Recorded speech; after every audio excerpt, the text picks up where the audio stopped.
Nasa higit 500 ang kaso ng leptospirosis ang naitala ng Health Department matapos ang magkakasunod na bagyo at yung matinding habagat.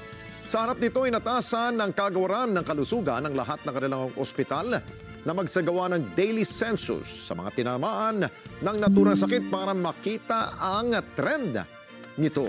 Madeline Villar Moratillo sa balita. Halos 2 linggo na mula ng bahain ng Metro Manila at karatig lugar dahil sa magkakasunod na bagyo at epekto ng habagat, kaya naman ang Department of Health nakabantay na sa inaasahang pagtaas ng mga kaso ng leptospirosis sa bansa.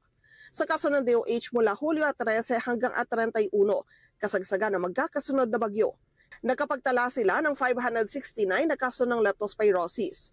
Mula Enero 1 hanggang Hulyo 19 ng taong ito, nasa 3,037 ang naitalang kaso ng leptospirosis.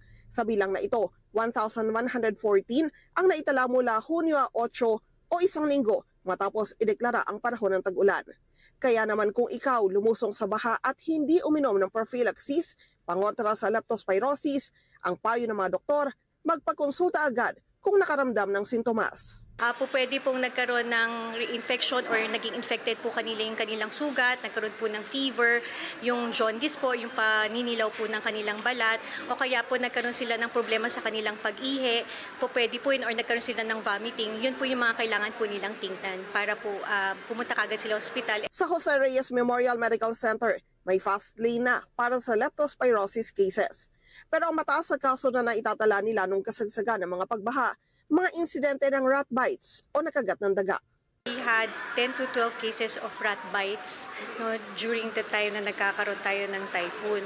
Hindi rin umano ito dapat ipagwalang bahala dahil gaya ng leptospirosis, pwede itong makamatay kung mapapabayaan. Magkaroon ng infection, pwede natin i-consider din yung iba pang mga other infection na pwedeng matamo ng pasyente. Inatasan na rin ng DOH ang lahat ng kanilang ospital na magkaroon ng daily census ng leptospirosis cases para makita ang trend ng sakit.